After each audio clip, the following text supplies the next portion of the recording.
հանձնաժողովը տապալեց օրենքի նախագիծը։ Բանակից գումարով ազատվելու ԿՊԱ-ական պատգամավոր Հայկ Սարգսյանի նախագծին դեմ են թիմակիցները։ Այսօր խորհրդարանական հանձնաժողովի նիստից հետո Սարգսյանը հայտարարել է, որ նախագիծը տապալվել է ըստ էության Անդրանիկ Քոչարյանի մեղավորությամբ։ Անընդունելի է դա։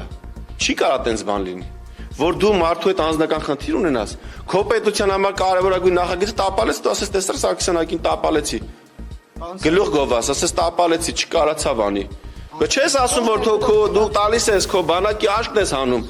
Քո զորակոչը կրիտիկական վատ վիճակում է։ Քո զորքի թիվը 44000-ից 14 տարում, իջել է 14000։ Ասում եմ եկեք միջոց ձեռնարկենք։ Ասում են բանը։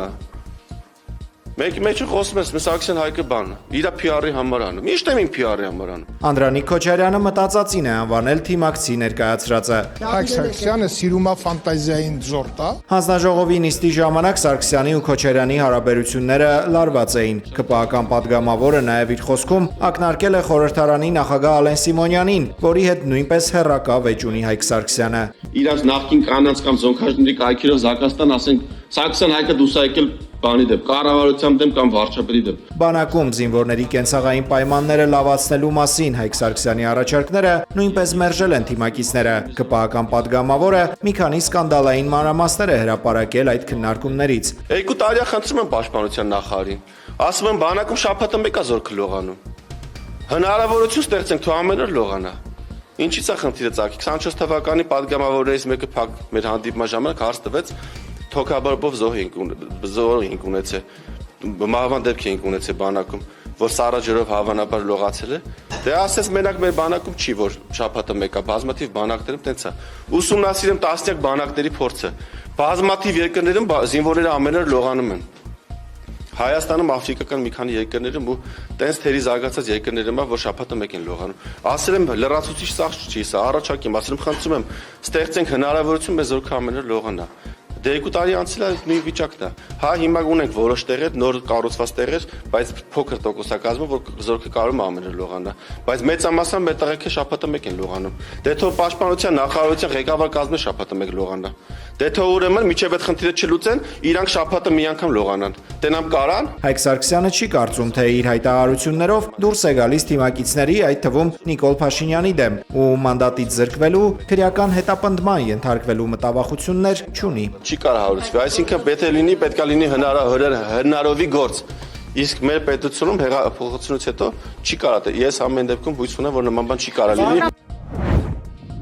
Թուրքիայի Իգդիր եւ Կարս նահանգներում գտնվող անցակետերը Ալիջանը եւ Ակիականը կարող են վերաբացվել առաջիկա ամիսներին։ Հայկական կողմը արդեն իրականացրել է անհրաժեշտ նախապատրաստական աշխատանքները, իսկ թուրքական կողմում դրանք գտնվում են ավարտական փուլում։ Այսպիսի վերլուծությամբ հանդես է եկել գերմանական Deutsche Welle պարբերականը։ Ըստ հեղինակի 2022 թվականից սկսած ընթանում է զգուշավոր մերձեցում։ Հատուկ ընդգծվում է, Հայաստանը այլևս չի պնդում, որ Անկարան ճանաչի 1915 թվականի իրադարձությունները որպես ցեղասպանություն։ Պարբերականը նաև նկատում է, որ սահմանի բացումը մինչև խորհրդարանական ընտրություններ մեծ հաջողություն կլինի Նիկոլ Փաշինյանի համար։ Նա տարիներ շարունակ վարում է Թուրքիայի հետ հաշտեցման քաղաքականություն եւ փորձում է Հայաստանը մոտեցնել արևմուտքին, նշում է հեղինակը։ Ամերիկա-իսրայելական հարվածների հետևանքով մահացել է Իսլամական հեղափոխության պահապանների կորպուսի հետախուզական գործակալության ղեկավար Մաջիդ Խադեմին, հայտնել է իրանական կողմը։ Սա Թեհրանի ամենացավոտ կորուստներից մեկն է վերջին շրջանում։ Իրանը խիստ նախազգուշացրել է, որ քաղաքացիական թիրախների վրա հարձակումների կրկնության դեպքում պատասխան գործողությունները կլինեն շատ ավելի ջախջախիչ եւ ընդգրկուն։ Իրանական կողմի պնդմամբ թշնամու կորուստներն ու վնասները կբազմապատկվեն, եթե նման մոտեցումը շարունակվի։ Ռազմական գործողություններ են ընթանում նաև Լիբանանի հարավում։ Իսրայելական բանակի նահանջից հետո իսլամական դիմադրության մարտիկները Աթ-Թայբա քաղաքի մոտակայքում հարձակվել են հակառակորդի վրա։ Իրաքի մայրաքաղաք Բաղդադում տեղի է ունեցել բազմամարդ ավտոերթ՝ ի աջակցություն Իրանի։ Իրանի եւ Ֆրանսիայի արտգործնախարարները հեռախոսով քննարկել են տարածաշրջանում տիրող պատերազմական իրավիճակը։ Աբբաս Արաղչին խիստ քննադատել է Իրանի հասցեին հնչող սպառնալիքները, դրանք որակելով որպես պատերազմական հանցագործությունների եւ ցեղասպանության նորմալացման փորձ։ Նախարարը շեշտել է, որ եթե այդ սպառնալիքներն իրականություն դառնան, Իրանը կտա վճռական եւ համապարփակ պատասխան։ Ըստ Արաղչիի, հնարավոր էսկալացիայի հետևանքները դուրս կգան տարածաշրջանի սահմաններից եւ լուրջ կազդեն համաշխարհային էներգետիկայի ու տնտեսության վրա։ Իրանական կողմը ստեղծված իրավիճակի եւ դրա հնարավոր ծանր հետևանքների ամբողջ պատասխանատվությունը վերագրել է Միացյալ Նահանգներին եւ ագրեսորներին։ Իսրայելի պաշտպանության բանակն ավարտեց հարվածների ալիքը Թեհրանում իրանական ահաբեկչական վարչակարգի թիրախների ուղղությամբ։ Վաղ առավոտյան այս բովանդակությամբ նամակ է հրապարակել Իսրայելի բանակը։ Ըստ ամենայնի այդ թիրախները քաղաքացիական հատվածում են, քանի որ իրանական լրատվամիջոցները հայտնում են Թեհրանի բնակելի տարածքների վրա հարձակումների մասին։ Օրինակ հարվածներ են հասցվել Շարիֆի համալսարանի գազալցակայանին, ինչի հետևանքով քաղաքի որոշ հատվածներում գազամատակարարման ընդհատումներ են գրանցվել։ Թեհրանից հարավ-արևմուտք գրանցված հարվածների հետևանքով էլ առնվազն 13 մարդ է մահացել։ Միայն նախօրեի հարվածների արդյունքում մահացել է նաև 6 երեխա։ Նույնքան փոքրիկ էլ վիրավորվել է Իսրայելի կենտրոնական հատվածին Իրանի պատասխան հարվածներից հետո։ Բեկորները հասել են 15 տարբեր հատվածների։ Հայֆայում էլ երկու զոհ կա իրանական բալիստիկ հարձակման հետևանքով։ Առավոտյան թիրախավորվել են նաև Արաբական Միացյալ Էմիրությունների ռազմական օբյեկտները, կիրառվել են հրթիռներ եւ անօդաչու թռչող սարքեր։ Իրանի կենտրոնական ռազմական հրամանատարությունը նաև զգուշացրել է շատ ավելի կործանարար պատասխան գործողությունների մասին, եթե հակառակորդը կրկին թիրախավորի քաղաքացիական օբյեկտները։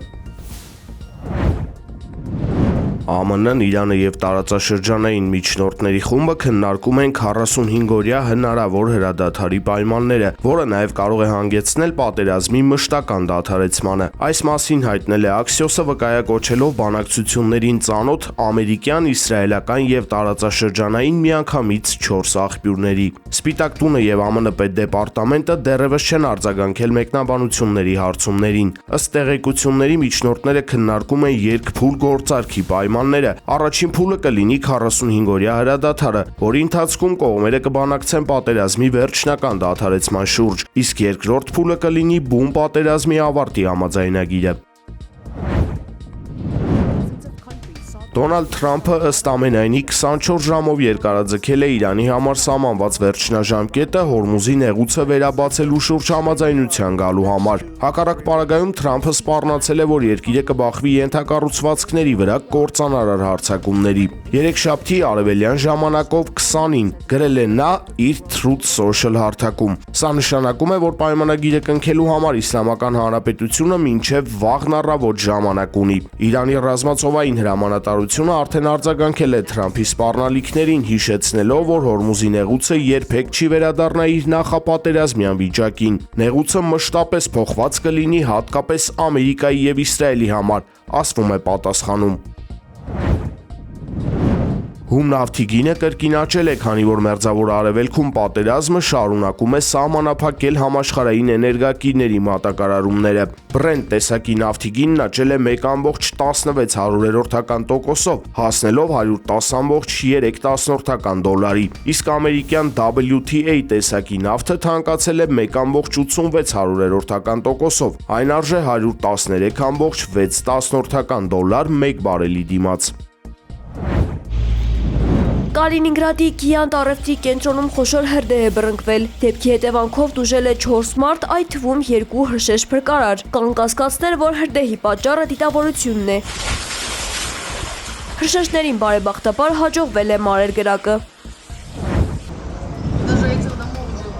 Դաղստանում մարտի 27-ին սկսված հորդառատ անձրևները շարունակվում են մինչ օրս։ Մախաչկալայում ռեկորդային տեղումների պատճառով հայտարարվել է արտակարգ դրության ռեժիմ։ Տարերքը հանգեցրել է տասնյակ տների հեղեղման, մարդկանց տարհանման եւ Խասավյուտ Կադի յուրտ հատվածում երկաթուղային կամրջի փլուզման։ Դաղստանի ավելի քան 327,000 բնակիչ մնացել է առանց էլեկտրականության։ Նախորդին էլ ջրհեղեղի պատճառով բնակելի շենք է փլուզվել։ Ռուսաստանի արտակարգ իրավիճակների հարվածների նախարարության աշխատակիցները 4 հարևան շենքերից տարհանել են մոտ 300 մարդու, որոնցից 100-ը երեխաներ են։ Դեպքի առթիվ հարուցվել է քրեական գործ։ Մախաչկալայի վարչակազմից պարզաբանել են, որ իրավիճակի պատճառը ոչ միայն հորդառատ անձրևներն են, այլև հեղեղատար հզոր հոսքը։ Այն արագորեն տարածվել է քաղաքով մեկ եւ կրիտիկական ծանրաբեռնվածություն ստեղծել կոմունալ համակարգի վրա։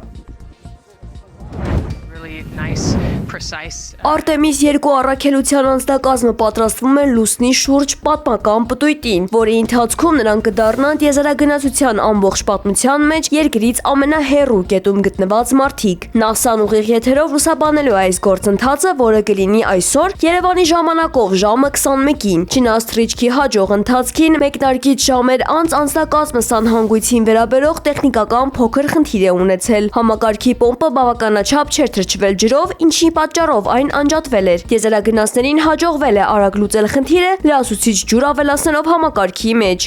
We didn't put enough in and so the pump was not fully wetted. ՆԱՍԱ-ի մասնագետները նշել են, որ սա փորձնական թռիչք է եւ նման իրավիճակները սպասելի են, քանի որ այն կարևոր փուլ է Օրիոն տիեզերանավի աշխատանքը բաց տիեզերքում ուսումնասիրելու համար։ Ըստ ԱՄՆ նախագահ Դոնալդ Թրամփի այս թռիչքը ճանապարհ է դեպի Մարս ապագա առաքելությունների համար։ 10-օրյա թռիչքի ավարտին լուսնի շուրջը հաջող պտույտ կատարելուց հետո տիեզերագնացները կվերադառնային երկիր եւ վայրէջք կկատարեն Խաղաղ օվկիանոսում։